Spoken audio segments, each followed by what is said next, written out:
Loved it, loved it, loved it. Blue Beetle was honestly such a brilliant movie and is just so criminally underrated. I just can't believe that the box office isn't more impressive for this release, as it's just so good, so emotional, so action-packed, so family-orientated, so refreshing, and just something brand new for the comic book industry. I just think Blue Beetle is honestly just such a good movie. And I just love the recent wave of comic book productions in terms of really focusing on lesser known characters, but giving them equally brilliant material, which I do actually think Blue Beetle does a little bit differently to a lot of other newly introduced characters, for example She-Hulk and Ms. Marvel. I would put it on the same level as Moon Knight, which I honestly think is also criminally underrated, but was also absolutely brilliant. And it's really, really interesting how this movie started, as it was originally supposed to be a streaming movie for HBO Max, as Walter Hamada very famously said back in the day that he is going to have a lot of streaming first exclusive movies and TV shows. Of course, now with David Zaslav, that strategy is completely different, as all of their key productions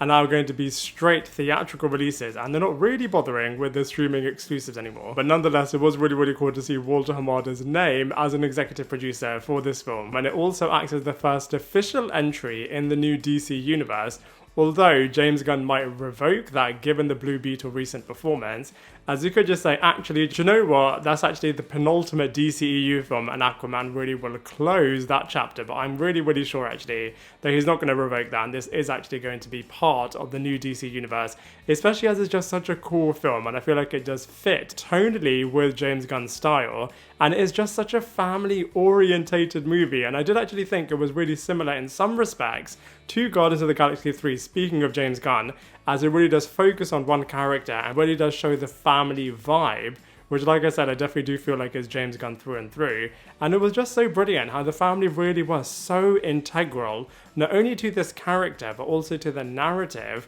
of this movie. I really, really like the sister, and it's a real shame as she was such a big, powerful character. It was a bit of a double act with Heyman right in the beginning of this film, but as it was progressing, she was just fading into the background. Maybe they'll make her a superhero in the next sequel installment. And it's just so unapologetically Latino, which is just so brilliant. And I just loved all of the little moments that they had. For example, all of the families squabbling, which is really, really brilliant. How much heart and devotion and family values that these guys have. The community, especially at the end of this movie when they're really helping one another. The social commentary on the types of jobs that Latino people get within an American infrastructure, and always feeling like they're on the outside. And I feel like this was visibly depicted when you're seeing Heyman and his sister just looking out at the wall that kind of pushed them away. I do actually think, even though it wasn't in your face, the political commentary and the social commentary with this movie was actually really, really profound. And I love Heyman's character journey across this movie. It was just so brilliant. At first, if I'm being honest, I was a little bit unsure about whether or not this movie is going to get better, but then it was just like a roller coaster, and it was only going up, and it never really went down, which is just so, so good. And I just loved it. Speaking of the beginning of this movie, how this character is just so full of life, is so happy to graduate, to go back to his family, and has dreams of making it, which I feel like is so relatable. And then suddenly you really do see his complete world destroying in front of his eyes, especially with the Scarab, something that he didn't even ask for, is leading to so much death and destruction. I really do feel like the audience are right there with Solo Mariduena. I feel like his performance was so good. As you know, when he first gets the Blue Beetle suit, he does kind of just play around with it, is incredibly apologetic for all of the destruction that it's causing, but then when it leads to death in his family, he's like, look, I didn't ask for any of this. And I just feel like that emotional performance, you are just so connected with it as you are just experiencing everything that this character is going through, and he didn't ask for any of this, and he's yet having to go through so much emotional turmoil. It was just absolutely outstanding. And very similarly to Shang-Chi, I personally am just really, really proud that there's so much excellent representation across the incredibly popular superhero genre. And the director Angel has very famously said that, you know, Solo Mariduena was the only person really that was on the front of his mind for this character's portrayal. And he was just so good, so charismatic, so full of life, so cool, so funny, so fun. And his emotional range and acting range and even action sequences range was just so, so good. And I just also love the fact that, you know, this movie is a lot smaller in scale. As like I said, not only is it family orientated, but it's not like an end of the world, end of the universes merging type storyline. It's really, really focused, and because of that, they are just able to really connect you emotionally, as you are so connected with not only this character but also the villains. You're able to fully understand where all the villains are coming from. And on that point, I absolutely love how villains are written these days, as you can totally see things from their perspective. So they're not a one-dimensional bad for the sake of being bad type characters. You can really see things from their points of view. And because of the fact that they are actually multi-dimensional, you can also see why certain characters do certain things right at the final few moments of this movie, which just has so much more impact because you're so connected with these characters. And at a time when all of the comic book movies pretty much are end-of-the-world destruction-based storylines, it is also really refreshing to have a bit of a smaller scale neighborhood-based storyline. And it's really interesting as both the main lead character and the villainous character have gone through similar things, and then you see that the actual true villain is of course Victoria Cord, who is just incredibly ruthless and will just kill people just in order to get what she wants to get, as she is just so hell-bent in achieving her goals and her aims. So just the ultimate toxic CEO. And then speaking of family dynamics, I also love the dynamics within the villainous group, so with Victoria and with Jenny. And I feel like Jenny is such a wicked fleshed out character too, and I'm really glad that they didn't just focus so much on the love interest based relationship between these two. I mean, they did have a lot of chemistry, Heyman and the Jenny character, but I'm really glad that they didn't just focus on that, as of course they did focus on a lot more multi-dimensional based storylines.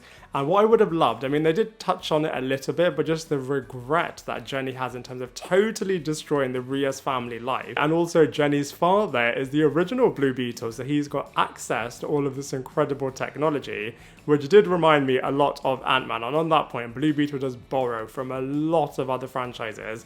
I will talk about this a little bit more later on, but at the same time, I'm really glad that they did kind of create their own storyline at the same time. What I would have loved is a couple more action sequences and even more battles, and certain battles maybe lasting a little bit longer. I mean, that being said, they did pack in quite a lot. I just feel like they could have added in a couple more cool sequences, but I guess, you know, in the sequel, they can just dive straight into it head first and just pack the movie with that, which will be really, really awesome. I've said it before, I'll say it again, honestly, Solo Maladuena was just so good as Heyman. I feel like his performance was incredibly charismatic, incredibly cool, incredibly funny, and just incredibly emotional at the same time.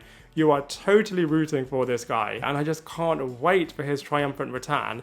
And we've now also got Ted Kord in the mix as well, so I just cannot wait for the original Blue Beetle to be in here too. And his cave did feel very similar to the Batcave. And on that point, I did mention we're going to be talking about a lot of other franchises that are mentioned and referenced here. So for example, I feel like referencing Batman was an absolute stroke of genius. Using Scorpion's Get Over Here was a really, really nice reference too. And I feel like it's very Spider-Man-esque in terms of it focusing on a bit of a teenager trying to save his neighborhood. And also tonally, comedically, also all of the character relationships and all of that kind of stuff is very similar to Spider-Man. Especially as he's such a bashful, fun, and new character. I absolutely love the first Ant-Man movie, and it does have a little bit of a heist sequence in this film too. Of course, Green Lantern is able to create anything, so I feel like Blue Beetle does mirror that as well. And Ant-Man Quantumania really does focus on the original Ant-Man characters and the new Ant-Man characters, which I guess we'll see more of in the Blue Beetle sequel, but at least from a technology point of view, I feel like you can have a lot of similarities with the Ant-Man group. All of the technology was, of course, very similar and reminiscent to the Iron Man technology. And speaking of Iron Man, I feel like all of the tech in general, from a Cord perspective, did mirror a lot of the Stark technology, and also did mirror Oscorp from the Amazing Spider-Man series, and also very similar to Spy Kids from a technology point of view as well. I feel like some of the battles you could compare to Power Rangers, but I wonder if they did kind of change tact, as of course when the first images were released of this movie, people were instantly comparing it to Power Rangers. So I wonder if they purposefully tried to stray away from it, as maybe the original script and the original production was going to lean into that a little bit more. Very similar to Coco, of course, with the emotional Latino-based sequences, and of course talking to certain characters that are nearly passing away. And of course you have to compare it to Venom, as this symbiote is kind of merging with this character as it does with Eddie Brock. And I didn't even realize that Becky G is the person that was voicing the Blue Beetle AI, which I absolutely loved, as she was just incredible. Speaking of Power Rangers in that movie, I just honestly cannot wait to see what they're going to be doing with the Blue Beetle character and the Blue Beetle world in the future. And I'm really sure that is going to be linked with Booster Gold, as of course him and Blue Beetle have got a bit of a past. So like I said, I absolutely love this movie. I feel like it's criminally underrated and just deserved to have done so much better in the box office. Maybe it's going to be a big hit that's going to just creep up over the next couple of weeks. Especially, you know, while we've got all these strikes and movies are being pulled away. Maybe this will be the perfect opportunity for Blue Beetle to do a lot better. But for all of the reasons that I've said in this review, I'm going to give it a solid 7.5 out of 10. Now I'd love to hear what you thought of Blue Beetle, so let me know your thoughts in the comment section below, and I look forward to seeing you in my next video.